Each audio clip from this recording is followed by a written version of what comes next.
Bonsoir à tous, je suis ravi de vous retrouver dans le débat de Ça vous regarde comme chaque soir en direct, 19h30. Merci pour votre fidélité.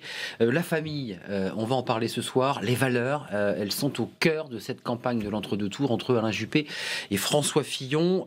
Débat tendu, offensif d'Alain Juppé qui a beaucoup de retard et qui évidemment tente de provoquer son adversaire. Il dénonce des postures droitières de François Fillon et a même réclamé des éclaircissements sur l'IVG. On va en parler ce soir. Ils incarnent ces deux hommes de droite, deux façons de regarder le monde. On va essayer évidemment d'expertiser, d'ausculter leurs propositions. François Fillon, soutenu par Sens Commun. Sens Commun, pour ceux qui ne connaissent pas ce mouvement, c'est un mouvement politique qui est l'émanation de ceux qui manifestaient contre le mariage pour tous. Et ils ont réussi à mettre autour de François Fillon quelques membres de Sens Commun. On parlera évidemment dans quelques instants.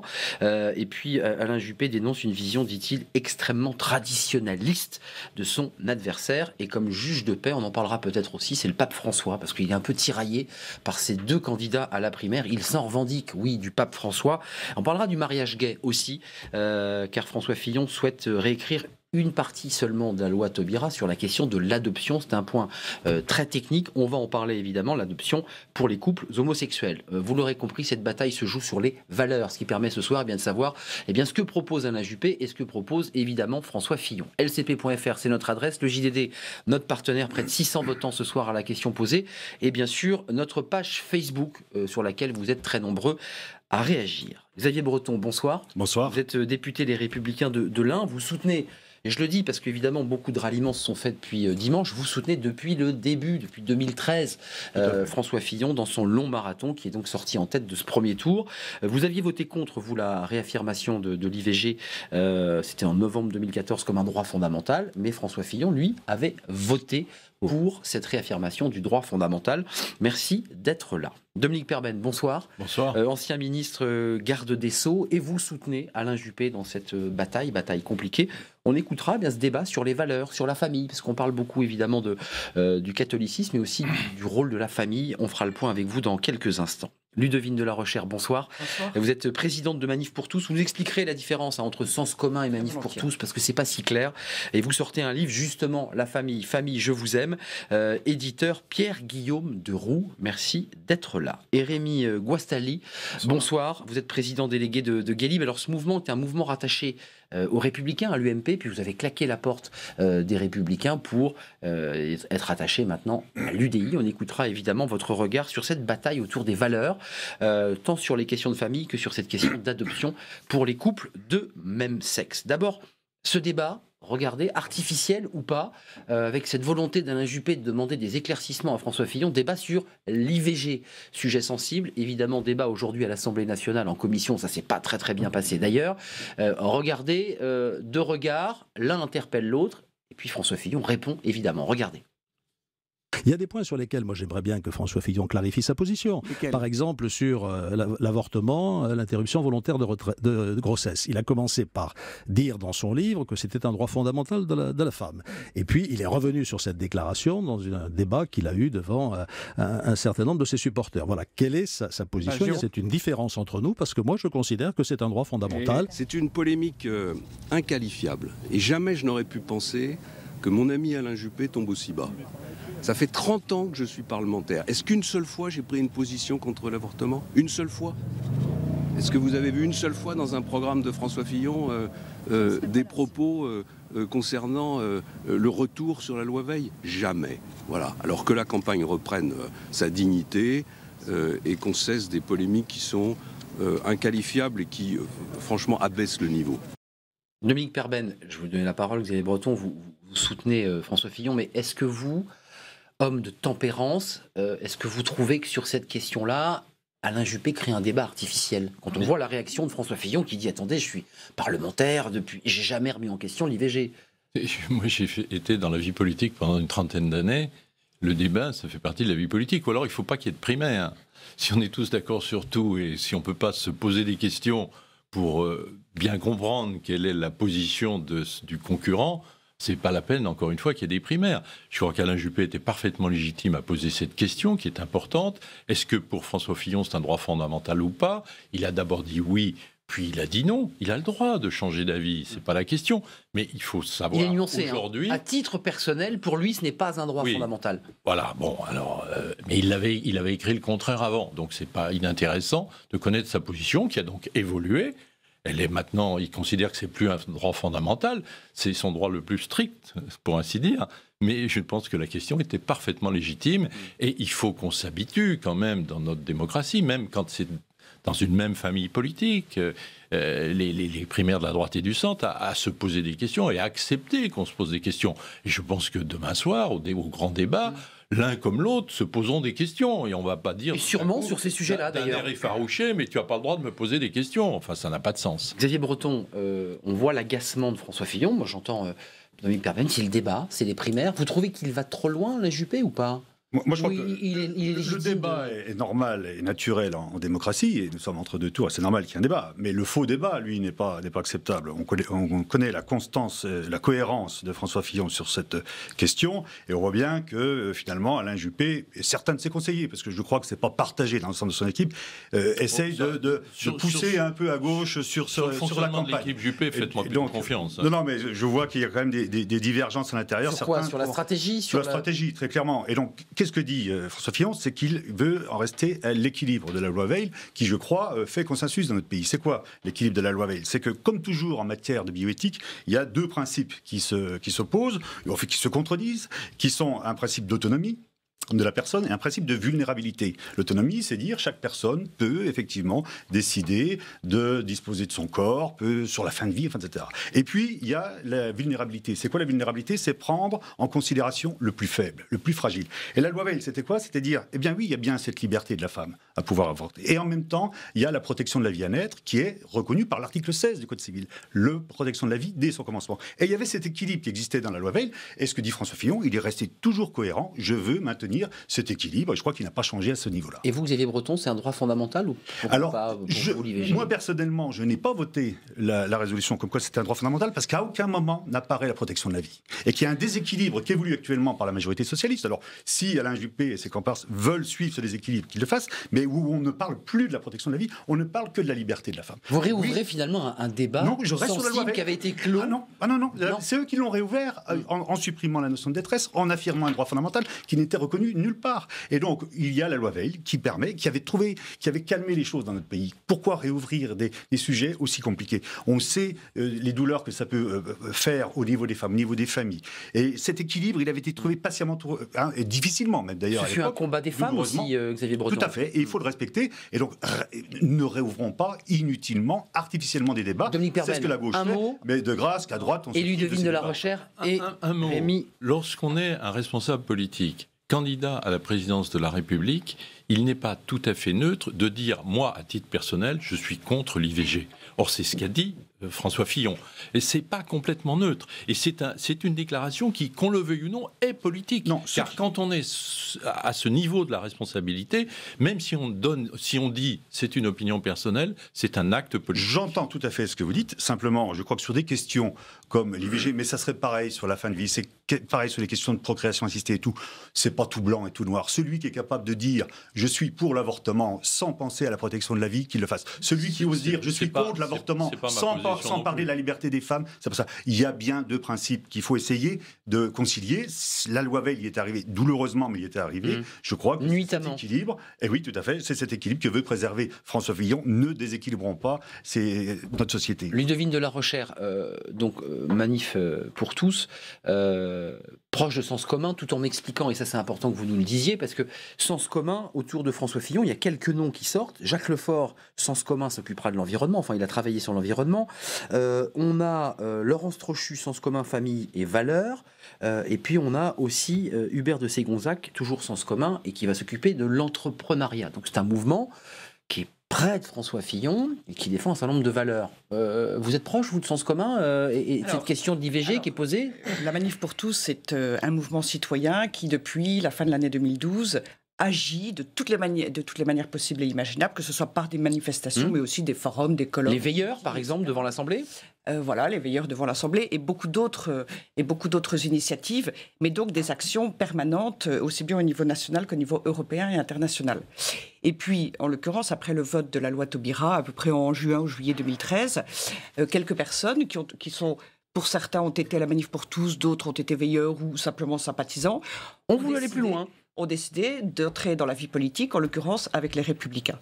Autrement dit, ce n'est pas nous qui avons créé Sens commun, c'est un mouvement politique, dans la vie politicienne même, ce qui n'est pas le cas de la Manif pour tous. Nous sommes, nous, indépendants. Et vous ne soutenez personne ce soir? Et nous ne sommes pas, exactement, nous ne menons pas de campagne électorale.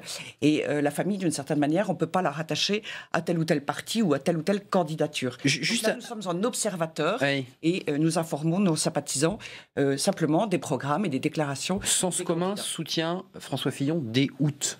Il est très bas encore dans les sondages. C'est un des arguments d'ailleurs de Sens commun en disant on n'a pas attendu que François Fillon monte dans les sondages. Je voudrais vous soumettre cette petite phrase, savoir si vous êtes d'accord avec ce que dit Christophe Billian. Outre un immobilisme que nous percevons, il parle d'Alain Juppé, et que nous redoutons, nous n'avons pas senti les mêmes convictions en termes de valeurs, notamment sur la famille. On détecte chez Alain Juppé, je cite, un multiculturalisme hors sol et une propension au relativisme qui n'est pas en phase avec notre vision de la société. Est-ce que vous dites il a raison? Alors écoutez, en tout cas, force est de constater qu'Alain Juppé était parti depuis des mois et des mois sur une campagne qui voulait rassembler, qui était plutôt posée, pourrait-on dire sereine, avec une certaine hauteur, et il donnait véritablement cette impression. Là, il est parti en tout cas dans la division, la caricature, le clash, de manière, et sur des thématiques qui sont habituellement des thématiques de gauche, dont on nous rebat les oreilles depuis 2012. Et ça, c'est extrêmement frappant. Alors, cherche-t-il l'électorat de gauche? Je ne saurais le dire, mais force est de constater que c'est étonnant, inattendu, et puis il y a parfois peut-être une certaine perte de sang-froid. Rémi Guastali et Dominique Perben, allez-y. Comment peut-on dire? Parce qu'il irait draguer chez... Voilà, Non mais attendez, mais Simone Veil, elle était de gauche. Enfin, qu'est-ce que c'est que cette histoire? Enfin, c'est le combat des femmes. C'est pas le combat de la gauche. C'est d'utiliser les débats de société pour créer des polémiques politiques. C'est une pratique de gauche. Mais qui a changé de point de vue sur ce sujet? Il est toujours sur la loi Veil. Il le dit. Il n'a pas changé. Et pourquoi, qui a réouvert le débat sur l'IVG? Qui a réouvert chacun son tour. Mais c'est lui qui a dit qu'il avait changé d'avis par rapport à son livre où il disait c'est un droit fondamental. Il a dit ensuite j'ai fait une erreur. Ça n'est pas pour moi un droit fondamental. Donc il y a bien eu un changement chez François Fillon. De toute façon, on peut bien avoir des conceptions personnelles qui nous animent. Mais encore une fois, c'est pas tout blanc. On peut réfléchir. Et ensuite, on a des expressions politiques qui effectivement consistent à dire je pense que de changer une loi, ce n'est pas souhaitable. Rémi Guastali, je veux vous entendre parce que le débat est vif. C'est un sujet évidemment passionné et passionnel aussi. Comment vous regardez, vous, cette campagne de François Fillon? On va parler des catholiques qui se sont aussi largement engagés aux côtés de François Fillon. Vous êtes surpris par cette campagne de l'entre-deux tours sur les valeurs, sur la famille? Vous l'avez dit vous-même. Sens commun a rejoint François Fillon en août. C'est en juin qu'il avait affirmé, François Fillon, que selon sa foi, il ne pouvait pas être pour l'IVG, mais uniquement à titre personnel. Moi, quand un candidat à la présidence de la République laïque française, je m'interroge en tant que citoyen, en tant que militant politique. Vous dites quoi? Le retour du religieux? Retour du religieux. C'est Alain Juppé qui a lancé le sujet de l'avortement, du pape, etc. C'est Alain Juppé qui est parti sur cette thématique. Il a raison de s'inquiéter quand même. Vous trouvez que... C'est le même procédé que la gauche qui agite cela comme un épouvantail. C'est ça qui est frappant, c'est la manière de faire. On a l'impression que... attention, il faut que vous sachiez, et ça c'est un épouvantail. C'est curieux. Terminé. Vous pouvez dire ça. Mais l'élection présidentielle, c'est proposer une vision de la société. Alors si on ne peut pas aborder ces sujets-là parce qu'ils seraient politiques, c'est extraordinaire. Rémi Guastali, terminez votre phrase. Rémi Guastali. J'ai envie de dire, la présidente de la Manif pour tous qui me parle d'épouvantail qu'on agite ou de rabâcher des thématiques de gauche, c'est quand même un petit peu fort quand on est ici aussi pour parler de l'adoption plénière. Mais bon, pour une loi qui a été adoptée en 2016. Cela dit en passant, moi en tant que militant UDI depuis la première heure, en tant que membre de la maison de Simone Veil, je suis particulièrement outré qu'il y ait encore des personnes dans ce pays qui manifestent, qui affirment clairement leur opposition à cette loi. Il ne doit y avoir aucune hésitation. C'est un droit fondamental des femmes. Il doit rester ainsi. C'est quand même très grave qu'on ne puisse pas penser dans ce pays, avoir une opinion différente de la loi. Où est la liberté d'expression? C'est ça votre conception? C'est ça la liberté? Qu'après que la loi soit appliquée, je suis tout à fait d'accord. Il y a maintenant une loi qui va vers un délit d'entrave numérique. C'est-à-dire qu'on va interdire sur Internet... On débat en commission à l'Assemblée. Voilà. Mais vous vous rendez compte, la liberté qui est atteinte, enfin, il y a un terrorisme intellectuel de la gauche là-dessus. Et que vous êtes en train de suivre parce que, effectivement, vous n'avez pas de conviction enracinée. Vous êtes là au gré du vent. Alors, mais voilà. Xavier Breton, pour être assez clair, parce que Ludovine de la Rochère l'a été, est-ce que vous, qui êtes aux côtés de François Fillon depuis si longtemps, vous trouvez qu'Alain Juppé va draguer, je mets des guillemets, sur les terres de la gauche là? Vous allez jusque-là ou pas? Non, je trouve que... Parce que le 28, vous allez vous retrouver. Alain Juppé, moi j'ai un grand respect pour sa personne, pour sa carrière, et je crois qu'il était parti sur effectivement une campagne qui voulait rassembler. Très clairement, son score, qui a dû le décevoir et décevoir son entourage le soir du premier tour, l'a conduit à déporter sa campagne là sur des thèmes de gauche, en utilisant des thématiques de gauche. On voit bien que c'est même le Premier ministre vient à son secours dans l'hémicycle, les journaux de gauche sont là en train de le défendre. Oh, non, qu'ils reviennent. Il peut y avoir des sensibilités différentes et c'est normal sur ces sujets. Voilà, on peut être plus la question du mariage, il y en a qui seront plus radicales. Moi, tout ça, c'est tout à fait normal et c'est tout notre honneur, effectivement, de représenter la diversité de la société sur ces questions-là. Parce que tout le monde ne doit pas être, 100% des gens ne doivent pas être pour l'avortement, de même que 100% ne doivent pas être contre. Non, monsieur, vous voyez, la liberté, c'est qu'une société, elle est diverse. Pareil sur le mariage. Vous êtes pour le mariage des couples des personnes de même sexe, tant mieux. C'est la société. Eh bien, moi, je suis contre. Eh bien, on va débattre. Et c'est ça. Mais je dis pas. Je ne suis pas outré que vous soyez pour. Vous comprenez? La question est évidemment pas, en tout cas pour moi, une question de liberté d'expression. Bien sûr, chacun peut s'exprimer. Mais encore une fois, un candidat à l'élection présidentielle, c'est pas un citoyen comme les autres. Et quand il donne une opinion personnelle, ça a de l'importance dans le débat politique. Il se présente à l'élection présidentielle. D'autre part, il ne faut pas non plus complètement exclure qu'il puisse y avoir des débats sur la loi Veil demain. Je rappelle qu'il y a un certain nombre de pays européens qui sont membres de l'Union européenne qui sont en train de remettre en cause ce type de droit. Donc le débat, il n'est pas seulement théorique. Au sein de l'Europe, au sein de l'Union européenne... Ça peut être très concret. Et il y a une remise en cause. Ludovine de la Rochère. Donc c'est un débat parfaitement légitime. Un petit mot. Donc, arrêtons de dire que le débat est illégitime. Vous êtes en train de dire Juppé pose un débat qui n'est pas légitime. Ludovine de la Recherche. Allez-y. Et on parle des catholiques ensuite. On est d'accord, cher ami, pour dire que le débat est légitime. Même. Et Ludovine de la Recherche. Depuis 2012, on ne cesse de faire croire, je dirais, la gauche du gouvernement ne cesse de faire croire à un danger imminent, de l'extrémisme, de la violence, etc. Écoutez, c'est complètement exagéré. Et quand vous dites demain on pourrait remettre en cause la loi Veil, excusez-moi. Certains pays européens. Excusez-moi. Non mais vous dites que ça pourrait arriver en France. Ça arrive pas si loin que chez nous. Mais enfin, je pense que le débat prend j'allais dire d'une certaine manière trop de temps. Monsieur Fillon a exprimé son opinion, point barre, on doit passer à autre chose. Alors passons à autre chose. Non, je souhaite poser une question. Je souhaite poser une question à monsieur Perben. Est-ce que dans la question de l'avortement, vous prenez en compte la dimension de protection de la vie, oui ou non? Et puis, elle est aujourd'hui prise en compte dans la loi Veil, puisqu'on a des délais. S'il n'y avait pas de protection de la vie, il n'y aurait pas de délai. La réponse est oui. Voilà. Eh bien, la résolution qui fixe le droit fondamental n'indique que le droit fondamental pour les femmes. À aucun moment, la protection de la vie est prise en compte. Voilà, je tenais simplement à dire question. Il y a bien deux principes. Sur la place de la famille et de l'importance des catholiques dans ce vote Fillon. Vous évoquiez tout à l'heure, et je me permets de reprendre ce que vous évoquiez, République laïque, vous êtes surpris que tout d'un coup, ces débats autour du religieux, finalement, s'immiscent dans la primaire. Ça vous surprend, ça vous choque? Est-ce que c'est normal qu'on évoque le pape? Comment vous regardez cette question, puisque vous l'évoquiez tout à l'heure? Alors qu'on invoque le pape en tant que chef d'État, pourquoi pas? En tant que chef d'une religion, ça me pose un petit peu plus de problèmes. La laïcité, c'est quelque chose qui m'est absolument nécessaire pour la vie de la République et de la démocratie. Je pense qu'on ne peut pas invoquer sa foi dans l'espace public français, tout simplement.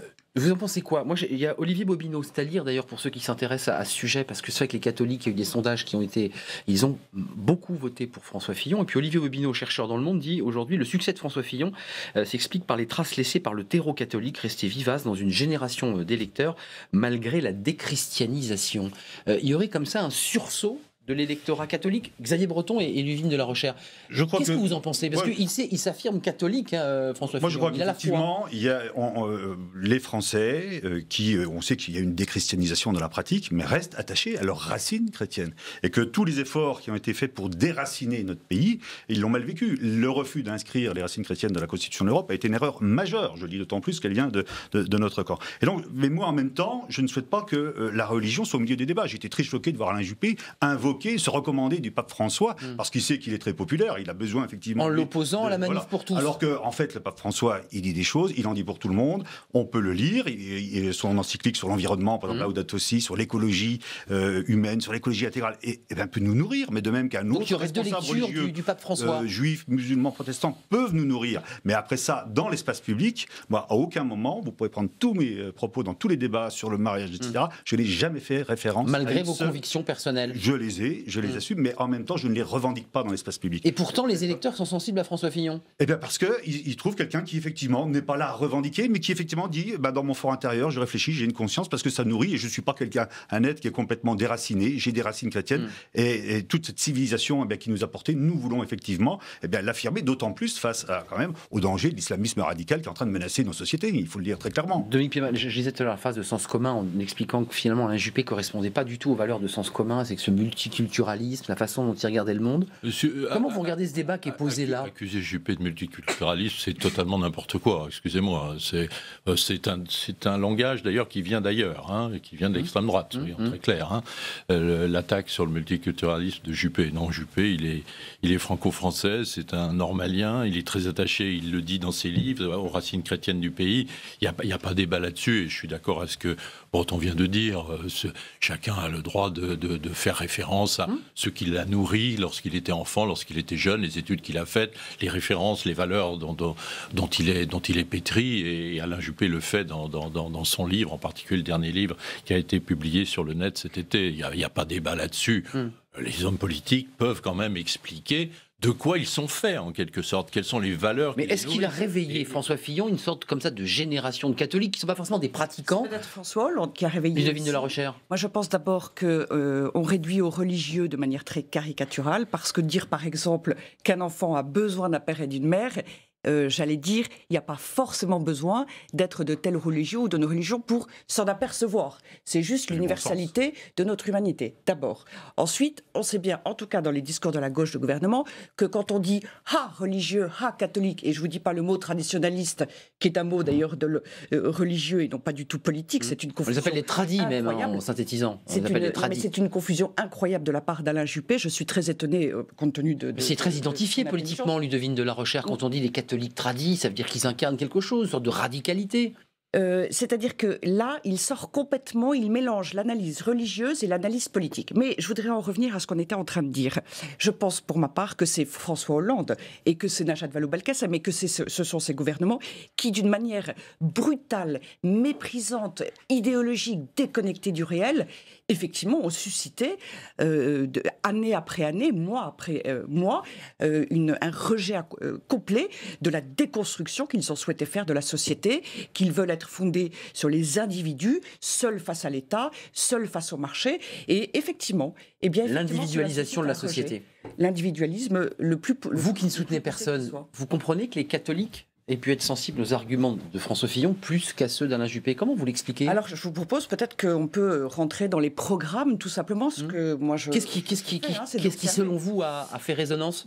Alors, il y a tout un ensemble de choses qu'on pourrait développer, mais on peut s'en tenir en tout cas à la question de la famille, en tout cas pour ma part, qui est tout ce qui a été dit par l'un et par l'autre sur le mariage et l'adoption, l'intérêt supérieur de l'enfant, sur la PMA sans père, sur la gestation pour autrui, la pratique des mères porteuses, sur la politique familiale et d'ailleurs aussi sur l'éducation. On peut même évoquer aussi la question de l'identité de genre. Voilà. Et quand on regarde tout simplement les programmes de l'un et de l'autre, eh bien... je ne dirais pas qu'on se trouve à deux pôles différents des partis politiques. Vous n'êtes pas loin de le dire. Non, mais on reste quand même dans le parti des Républicains dans les deux cas. Mais là, dans le parti des Républicains, il est évident que ce sont des sensibilités Écoutez différentes. François Fillon, justement, sur cette question du mariage, sur cette question de la loi Taubira, écoutez-le, c'était en meeting à Lille le 9 novembre dernier. Il était précis et très clair. Écoutez-le. J'ai pris l'engagement de réécrire le droit de la filiation pour inscrire dans notre droit un principe naturel. Un enfant est toujours le fruit d'un homme et d'une femme. Il a donc toujours un père et une mère. Voilà, François Fillon, bloqué dans l'image. Vous en pensez quoi? Parce que ce débat de la loi Taubira, ça a été des manifestations, la manif pour tous, des Français qui sont descendus dans la rue pour protester. Là, c'est un point précis. Un enfant doit avoir un papa et une maman. ça veut dire qu'on remet en question la possibilité pour un couple du même sexe de pouvoir adopter un enfant? Alors, comment vous analysez cette... Tout d'abord, remettre en question le principe un homme, une femme font un enfant, je pense que ça c'est le domaine de la biologie, c'est pas la politique. Ensuite, avoir un père et une mère, moi je me demande, quand on me dit qu'un enfant doit avoir absolument un papa, une maman, pour les familles monoparentales, comment ça se passe? L'État va nous fournir l'autre parent quand il se dit... Il existe toujours l'autre parent, juridiquement. Et d'ailleurs, les familles même s'il n'est pas, malheureusement pas, il n'est pas dans le foyer, mais juridiquement il existe toujours. Alors, attendez, on voit bien que c'est souvent difficile pour les familles sur le plan biologique, mais parfois effectivement il y a un papa et une maman qui sont à 1000 km et qui ne se parlent plus. Donc l'enfant est seul avec sa maman. Il y a toujours un père et une mère identifiés. D'accord, allez au bout de votre raisonnement. Je pense que le cadre de la famille, si on considère que le cadre de la famille ou des familles tout simplement, c'est de faire des enfants et de les éduquer, c'est avant tout de leur donner une éducation, de l'amour, et je pense que c'est sur là-dessus qu'on devrait... Mais il n'y a pas d'enfants qui viennent au monde avec 2 hommes ou 2 femmes. Oui, on est bien d'accord. Voilà, donc en fait, si le sujet c'est qu'après, la question est de savoir... Vous faites à prévenir. La question est de savoir comment on écrit la loi. Forcément. J'ai été garde des Sceaux, j'ai fait 2 lois dans le domaine de la famille, j'ai réécrit la loi sur le divorce et j'ai... réaliser une amélioration et une modernisation de la loi sur le Pacs à l'époque. Maintenant, on est loin de tout ça. Donc, c'est vraiment un domaine dans lequel il faut faire très attention à ce qu'on dit et à ce qu'on écrit. Je pense que M. Breton sera d'accord avec moi. On peut dire ce qu'a dit Fillon, c'est une évidence. C'est une évidence biologique, une évidence naturelle. C'est la loi naturelle. Pour faire un enfant, il faut un homme et une femme. Bon. Une fois qu'on a dit ça, on n'a pas avancé d'un schmilblick. On n'a pas fait avancer. Enfin, il dit quelque chose quand même derrière ça. Il y a des conséquences. Il revient à la famille classique. Il y a des conséquences. Alors après, qu'est-ce que ça veut dire en termes législatifs sur quoi? Sur le droit de l'adoption. Entrons dans le sujet, c'est pas la peine de tourner autour. Sur le droit de l'adoption, la question est de savoir, est-ce qu'un couple homosexuel peut adopter ou non? Là, il dit non. Et de quelle façon? Il dit non, mais en même temps, il dit oui. Enfin, on nous le dira. Bon, oui. Alors, la question après, c'est de savoir quel est l'intérêt de l'enfant. Bon, aujourd'hui, un homosexuel seul, enfin, avant la loi Taubira, un homosexuel seul pouvait adopter.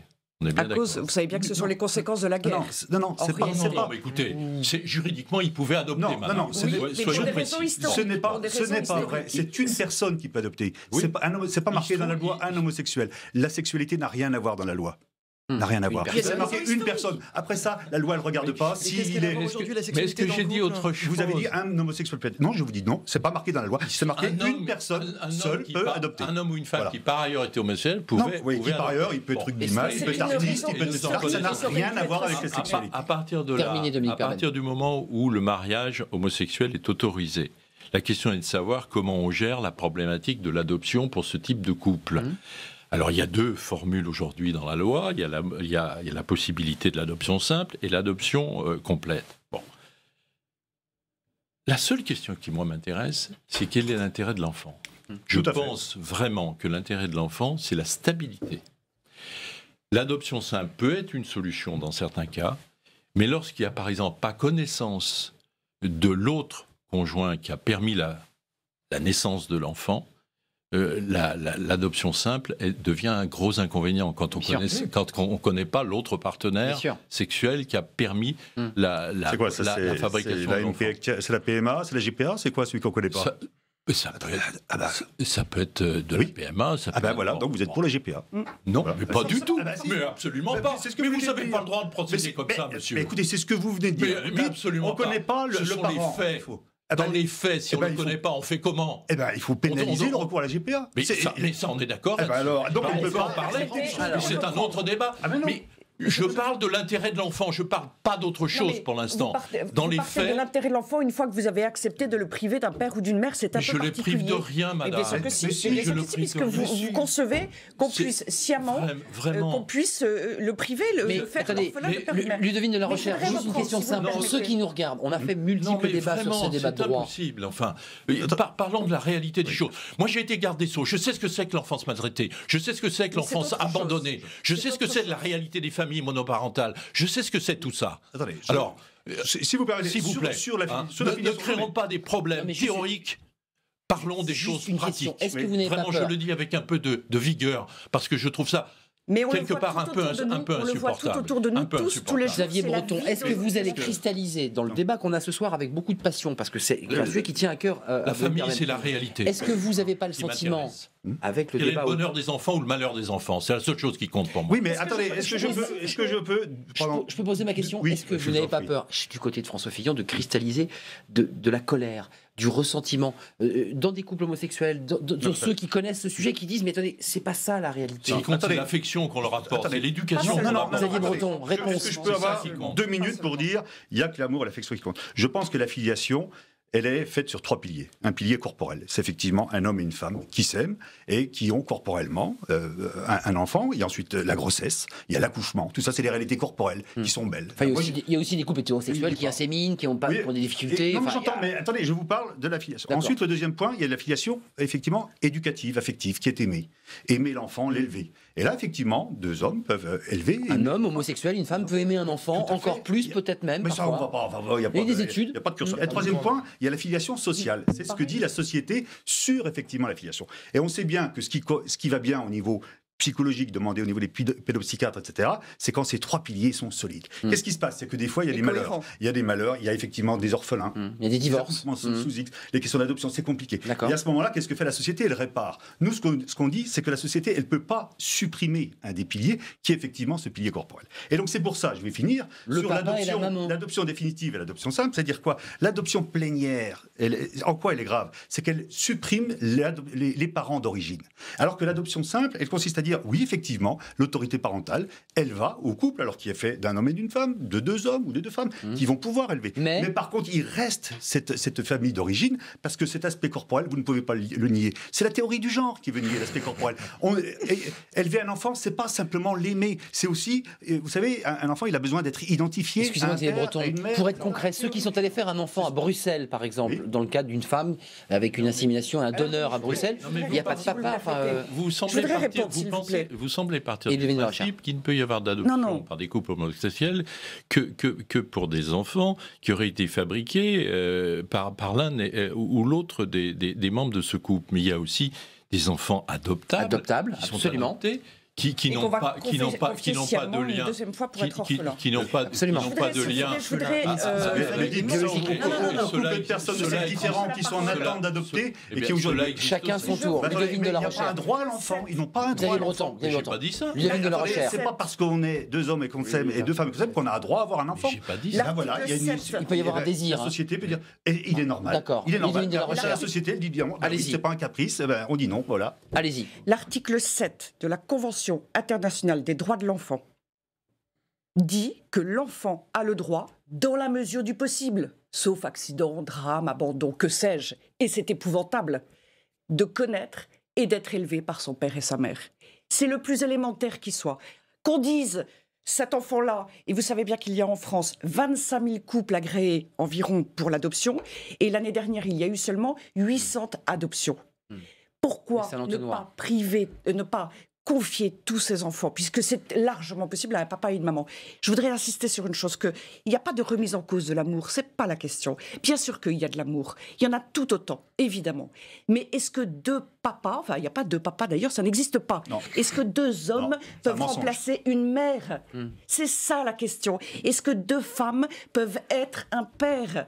Toute la question, elle est là. Et là, on parle d'humanité, d'humain. Et est-ce que nous, adultes, n'avons pas la responsabilité des enfants qui dépendent entièrement de nous et de s'assurer qu'ils ne soient pas sciemment faits orphelins de père ou de mère? La question, elle est fondamentale. Et d'ailleurs, 80% des Français, il y a quelques jours, dans une étude Opinionway, répondaient que l'État doit garantir à l'enfant le droit d'avoir un père et une mère adoptifs. Rémi Guassali, l'orphelin.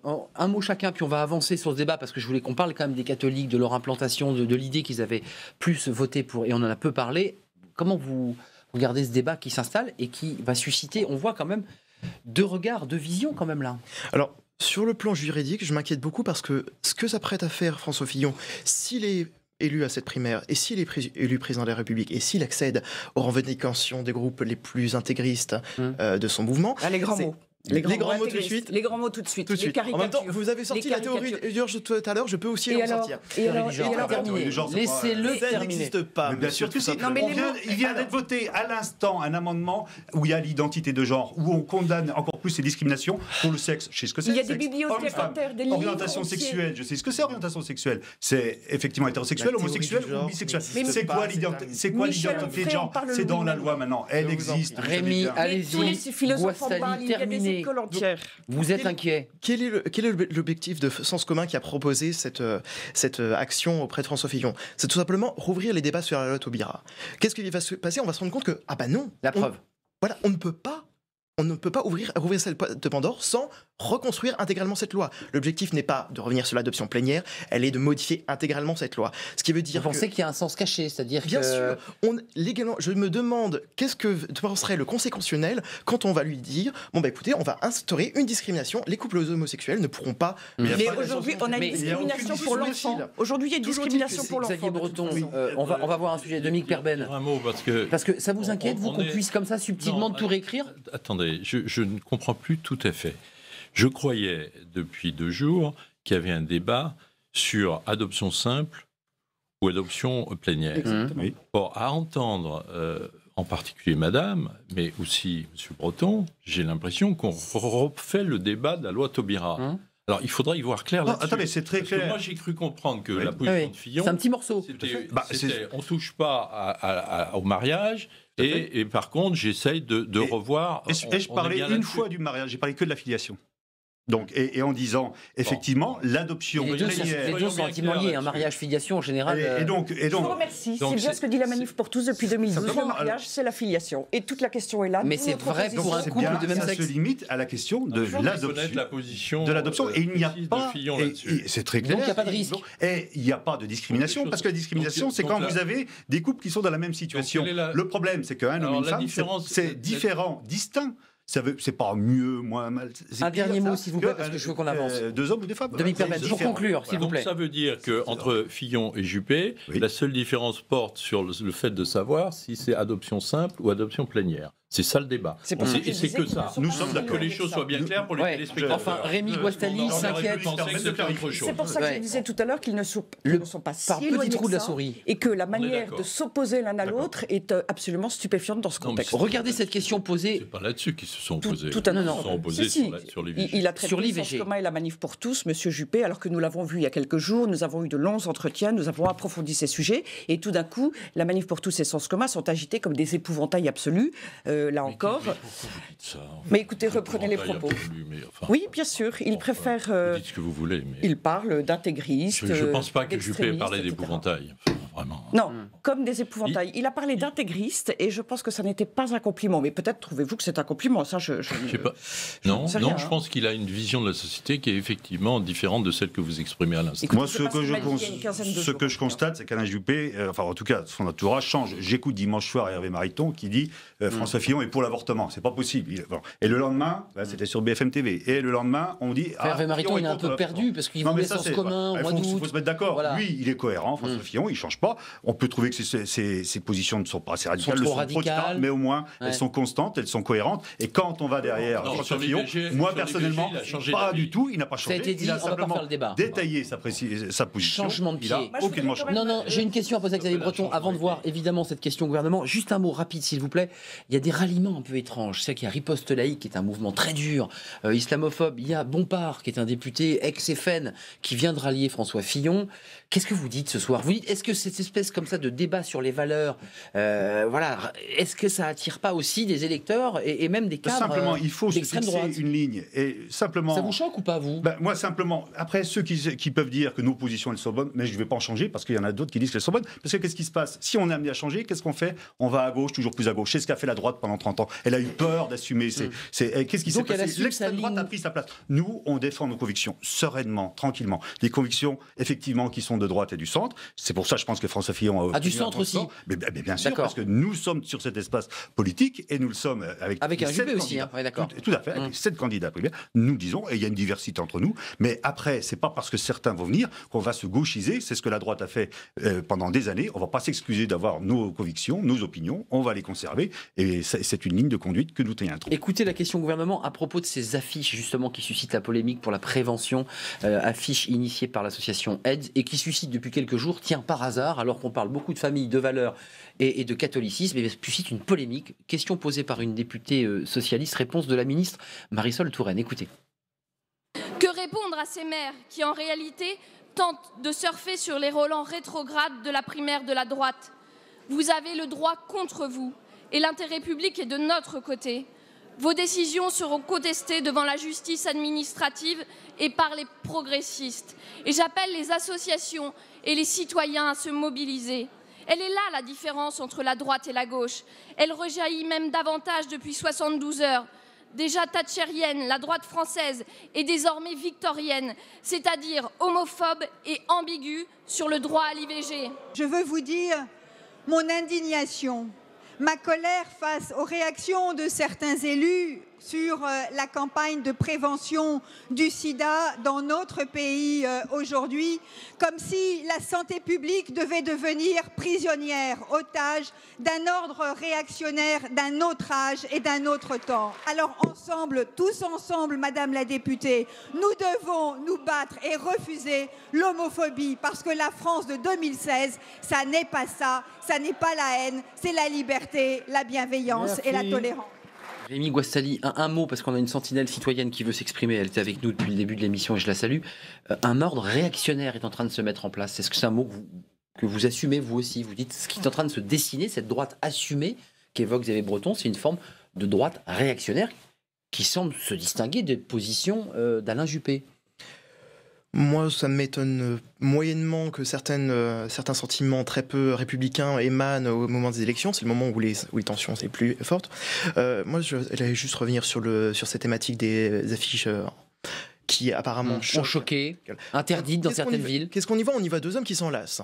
Bon, avec des slogans. Avec des slogans, s'enlacer, s'aimer, bon, peu importe. C'est bizarre, mais quand on a des femmes nues qui sont placardées dans les rues pour vanter des magasins de livres, ou quand on a une marque de vêtements qui montre un homme en train donc pour ne pas les citer naturellement, qui montre une femme plaquée au sol et trois hommes qui regardent une scène de viol, hein, c'est après tout c'est ce que c'est. Et là on voit une scène assez banale. Deux hommes qui s'enlacent, ça choque. Alors là, je me demande vraiment quelle est la motivation de cette droite. Honnêtement, le maire d'Aulnay et le maire d'Angers, je pense qu'ils ont absolument tort de vouloir lutter contre ça. C'est pas le même degré, hein. Angers, c'est aux abords des écoles, et à Aulnay, c'est l'interdiction de ces affiches. Oui, moi, ça me fait surtout penser à l'extrême droite qui va gueuler contre l'aide aux migrants, en disant oui, mais jamais on ne va aider les SDF, et qui, le lendemain, ne va pas du tout aider les SDF. Donc c'est un petit peu de poids de mesure, et à un moment il faut être un petit peu cohérent. Soit on est on remet ces affiches dans leur place, qui est la lutte contre le VIH. Je précise quand même que le 1er décembre arrive très rapidement. Ou on est sur la pseudo-propagande homosexuelle. Ça m'étonnerait que ça existe dans notre pays. C'est absolument faux. Dominique Perben, notre sentinelle va s'exprimer juste. Le 27, il y a le deuxième tour, puis le 28, il y a le rassemblement. On voit ce soir quand même qu'il y a un corpus de valeurs qui vous distingue. Est-ce qu'il est possible de se rassembler? Est-ce qu'il est possible de repartir derrière François Fillon? Moi, j'en suis convaincu. Quelles sont les garanties que vous lui réclamez derrière Alain Juppé? Avec le retard, il peut y avoir une surprise. Effectivement, les sondages se sont trompés, il peut gagner. Mais imaginons que ce soit François Fillon. Qu'est-ce que vous demandez comme garantie à François Fillon? Non, mais moi, je ne demande pas de garantie. Je pense que le débat de demain va éclairer aussi les uns et les autres. Et je pense que nous avons en commun beaucoup de choses. Quand on regarde les programmes des deux candidats finalistes, aussi bien sur ces sujets que nous avons traités ce soir qu'en matière économique ou en matière de sécurité, il y a des points communs et puis il y a des différences. Il y a des différences qui tiennent à leur tempérament respectif, à leur expérience différente, alors peut-être aussi aux alliances qu'ils ont autour d'eux et qui les amènent à des positions différentes les unes des autres. Mais j'ai bon espoir qu'on se rassemblera tous. Si vous voulez, il faut faire la part des choses. Une primaire, forcément, ça clive un peu parce que chacun souligne ses différences par rapport à l'autre. Ça clive beaucoup même là. Non ? Oui, mais c'est normal que lorsqu'il n'y en a plus que deux, les choses sont plus nettes qu'à 7 où on avait un peu de mal à s'y retrouver, il faut bien dire. Enfin, je pense surtout aux électeurs. C'est plus clair, là. Oui. C'est normal, mais moi, je suis assez optimiste sur la capacité de rassemblement. Notre sentinelle, puis je vous interrogerai sur l'extrême droite, enfin les ralliements dont j'évoquais tout à l'heure, le maire d'Orange, Bompard et quelques autres, qui se rallient à François Fillon. Je garderai ma question. On vous écoute, Georges. Je vous remercie d'être devant votre webcam en direct. Comment vous le regardez Et là, vous êtes très très bien éclairé, on vous remercie. Oui. Comment vous regardez ce débat ce soir entre les deux hommes et aussi entre les deux hommes du plateau? Parce que voilà, il y a des convictions fortes qui s'affirment et on voit un débat clivé.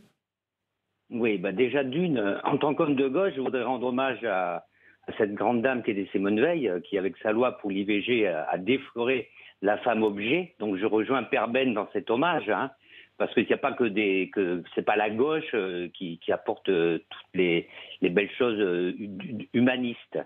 Et je voudrais, en tant que citoyen du monde, je suis très inquiet par la tournure que prend ce duel entre Fillon et Juppé, sur tous ces gens qui se rallient à Fillon, y compris Poisson, qui a lancé donc cette pétition contre la campagne d'affichage, qui a eu 40 000 déjà personnes qui l'ont signé. Ça me rassure pas, quoi. Et puis des gens comme Le Ken, Sens commun, la Manif pour tous, qui a toujours pas compris que les homosexuels leur demandent rien, ils veulent vivre comme tout le monde. Et je comprends pas qu'on en soit encore à ce genre de débat, et ça m'inquiète profondément en tant que citoyen du monde. Voilà. Citoyen du monde, Georges. Ludovine de la Rochère, vous êtes interpellé. C'est un combat d'arrière-garde, vous dit Georges. Moi, je pense que citoyen du monde, il est de gauche. Il dit, je comprends pas qu'on revienne sur ce sujet. Alors, le citoyen du monde, et il est de gauche, il est opposé à M. Fillon. J'en conclus qu'a priori, il semble plutôt favorable à M. Juppé. Moi, j'en suis troublé, je dois le dire, mais j'ajoute quand même vous êtes que moi, pas je pense que Bompard.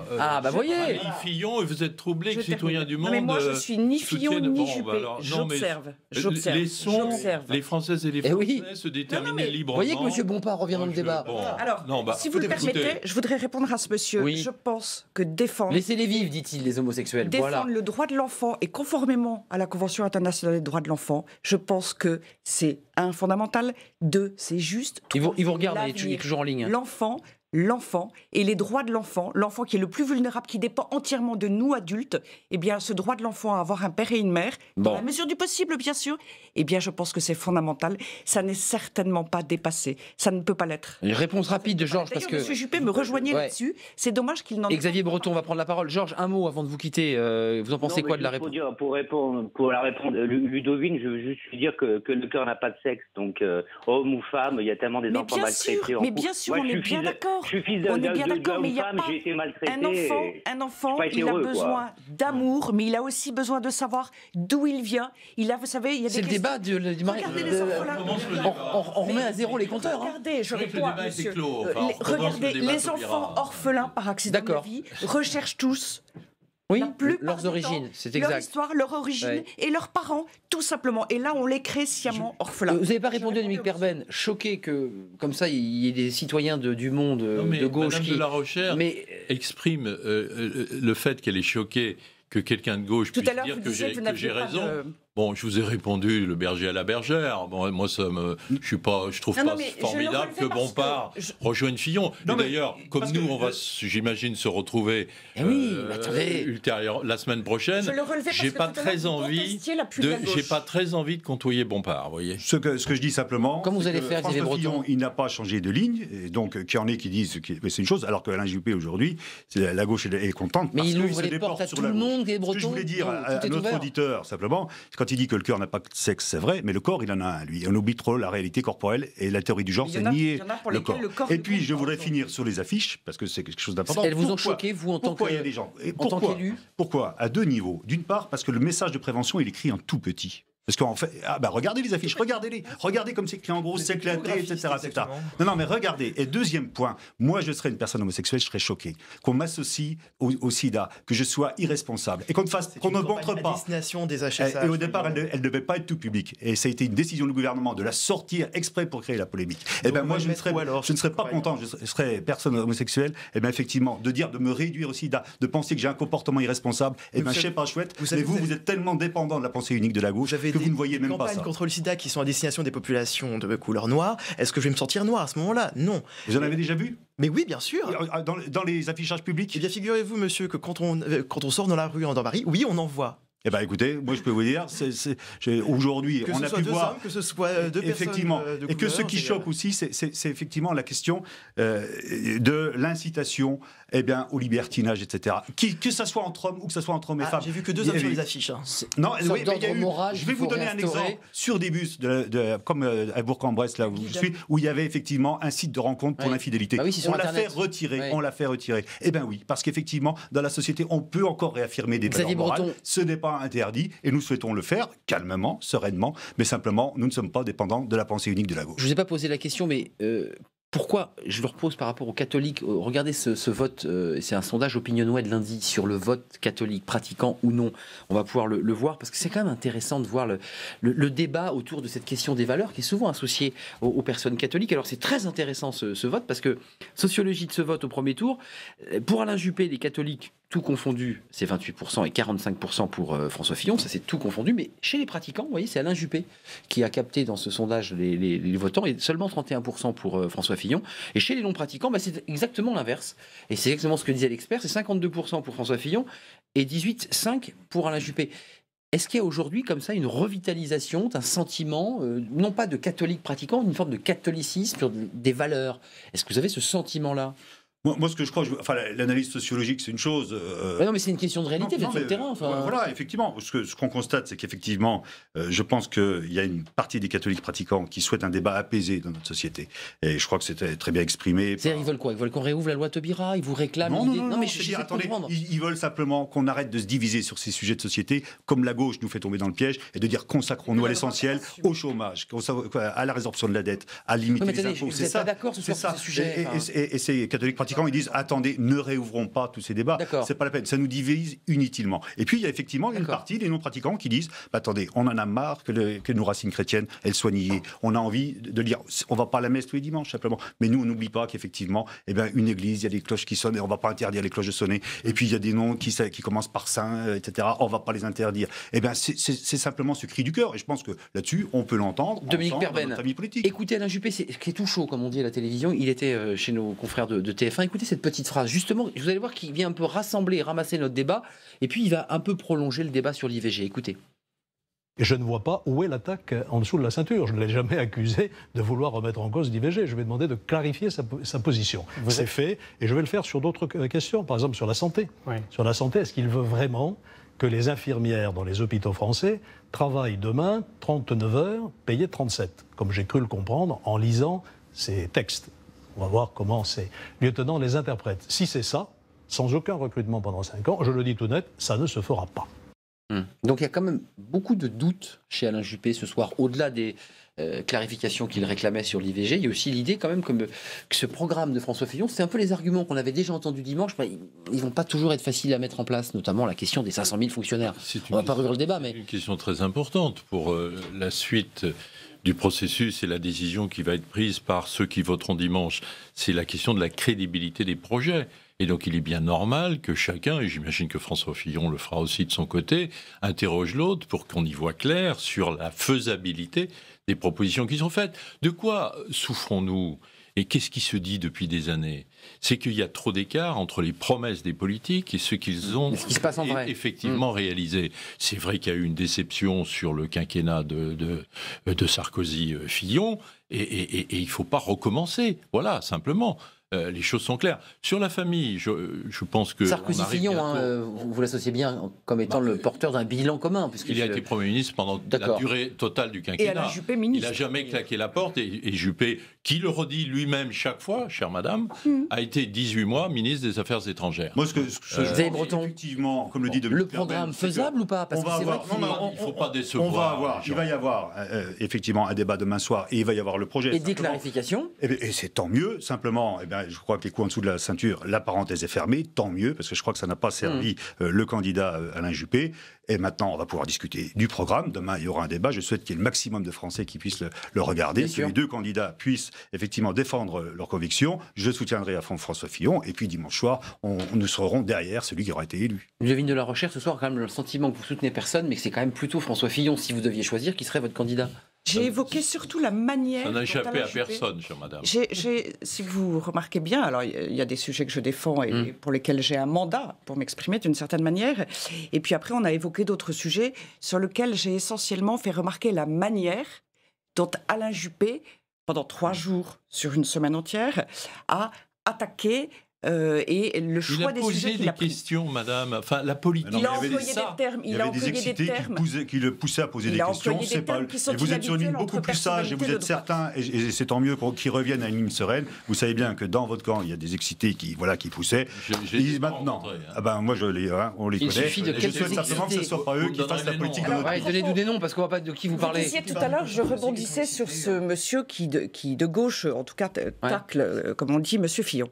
Et en fait, je rebondissais sur le fait qu'en début d'émission, vous niez ce fait d'une main tendue à la gauche. Et c'était simplement la raison pour laquelle j'en faisais la remarque. Merci. Le débat est clos. Le débat aura lieu demain soir, évidemment, entre les deux hommes. C'est un débat très attendu, de clarification, de débat sur le fond. Et il aura lieu, évidemment, et vous pourrez le suivre sur nos antennes Public Sénat et LCP, bien entendu. Vous pourrez le vivre, ce débat décrypté, bien entendu, après. Mais puis, ce débat passionnant, vif, qui montre évidemment la réalité de ce débat de l'entre-deux tours. Merci à Xavier Breton, vous êtes le député de l'Ain, député LR, proche de François Fillon, on l'aura compris. Merci Ludovine de la Recherche.